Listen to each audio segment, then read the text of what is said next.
Hello everyone, welcome back to my sketchbook, and today is a very special video because Arrtx kindly sent me their 90 set of acrylic marker pens. So we're going to be trying those out in my sketchbook today and just playing around and experimenting with how these work.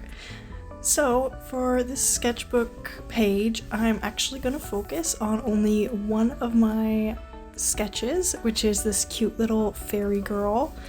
I saw this reference and I thought it would be so sweet if I turned her into a fairy because that's what I love doing. So anyways, I was very inspired by all the pinks and greens in the acrylic set, so I decided to go for a pink skin tone. Typically, when I draw fairies or more magical people, I like to have some fun and experiment with the skin tone. I was very heavily considering doing a green skin tone, but eventually I changed my mind and decided to commit to the pink, which I think was a great choice. So I started off by laying a base for the skin tone, and it might look a little streaky now, but I promise by the end it will look smooth, it'll look lovely. It's just that very initial base layer was a little streaky and it did kind of scare me. I was a little nervous because I haven't used a lot of acrylic markers before. I've used a couple, but this was quite a lot. And I don't really like acrylics, like the tube acrylics. As a kid, I would paint with them a lot, but I really didn't like the consistency, and I always felt like when I was using acrylics, they ended up muddy. So I was a little nervous about that, just history with acrylics, but thankfully the markers pulled through for me. The control I was able to have over where the colors were going and how much I could put down really made it easy for me, and that's what really mattered to me, is having an easy, fun experience with acrylics, because I haven't had a good experience in quite some time. So anyways, back to the art. I have this little fairy girl and I decided to do green for the hair. I was very much thinking strawberry in my head when I was doing this, and I decided to use alcohol markers because I'm a little more familiar with alcohol markers and how they work and how they go down, so I decided to kind of even the playing field a little bit. I would do marker for the hair and then layer acrylic on top for all the fun details and stuff. So then I have more of a comfortability with that area, especially because hair is something that kind of scares me. All the like details and stuff, especially curly hair. Curly hair is something that I struggle with, and I should probably do like a hair practice page in my sketchbook. But regardless, this turned out pretty good, I think, for a sketchbook page. So anyways, I actually layered some alcohol marker on top of the acrylic, which I wasn't sure would work very well, and it actually did work. It kind of surprised me. I thought the paint would just lift up and make a mess, and I think it would have if I had kept using the alcohol on top. But because I only used a tiny bit, I think it kind of worked and it didn't create a disaster of a messiness in my sketchbook.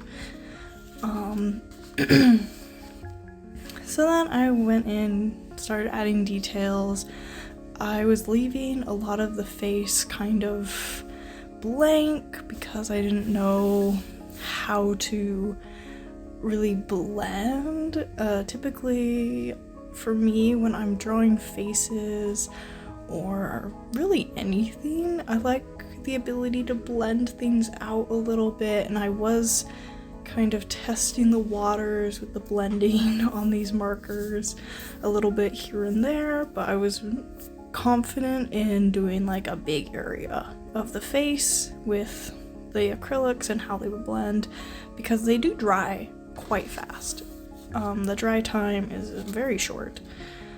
So I was kind of hesitant, so I was working on other parts of the face before going into like the cheek areas and stuff like that. And eventually I think I do go for it. And just layer is how I kind of dealt with that.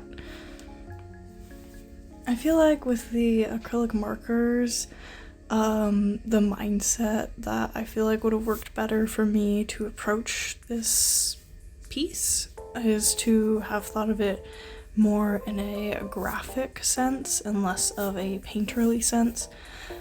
I think it's possible to have that painterly sense if maybe I wanted to do more of like an impressionistic vibe, but I had this image in my head and I think I achieved it, but I think because I had that image in my head, it made me hesitant to do a lot of things that I normally would have done with a different material, and instead I felt like I was being pushed into more of a graphic, bolder kind of design, which is fine. I actually, like I keep saying, I love how it turned out. I was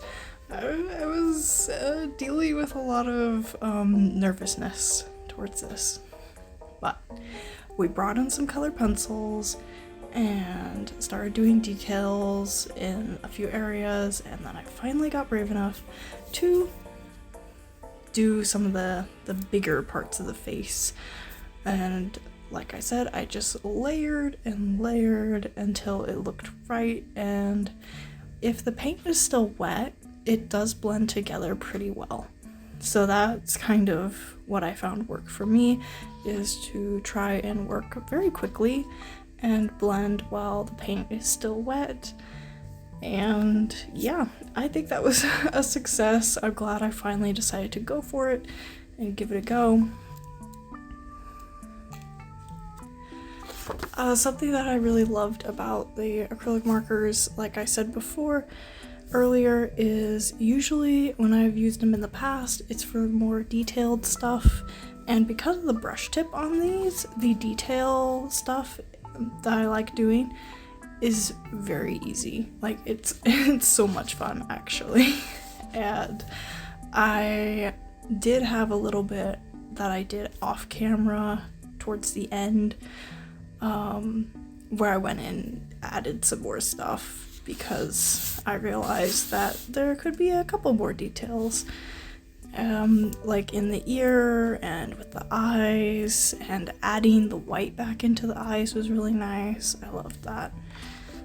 So I will definitely be using acrylic markers again because they were just so much fun, and I love trying new mediums and experimenting.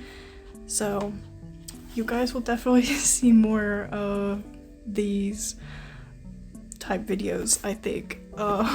We'll see. I'm kind of bad at posting. But anyways, here's the final result. Thank you guys so much for watching and listening to me ramble. I'll catch you in the next one.